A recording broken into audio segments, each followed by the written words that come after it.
Migori pod wang'eyo weche mago mag penj ni County Commissioner ma Migori Mwangi Mero wacho ni kaunti no oseikore yor arita kwe maber mar mondo mi penj mar klas 12 tim e yo makare.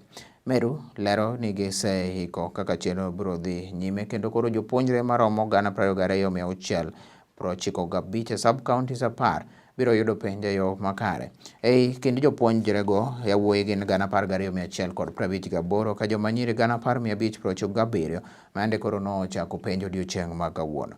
Jatelo nowacho ni chopo kinyi ma kawuono ma penj no koro ne chakore ne onge lipot moro ma gintiere godo ni nitiere japuonjre matuo kata mano bende koro nonyuol kendo gipo nono ni mano nyalo timre gima poya kamano to ikruok nitie makare mar neno kaka nyalo biro konygi. I want to say that this morning KCSE examination has taken off in Migori, so as we join the other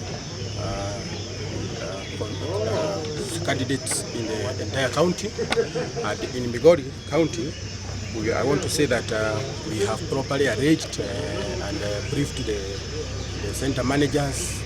We have also done briefing to the principals, and we are ready even with the security agencies so that we own up the process.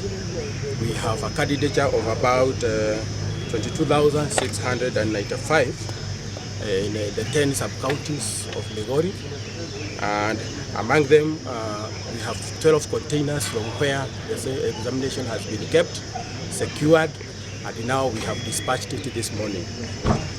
In terms of candidature, we have about 12,158 boys who are going to start the examination today, and we have 10,597 girls, making a total of 22,693.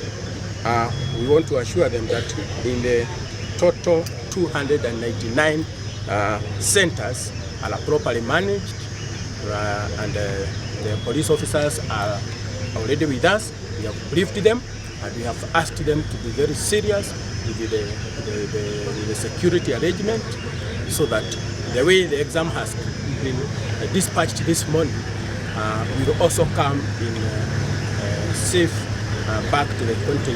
You can see that the multi-agency is, that used to be a silo mentality kind of. We are now in a team, and in a team we achieve.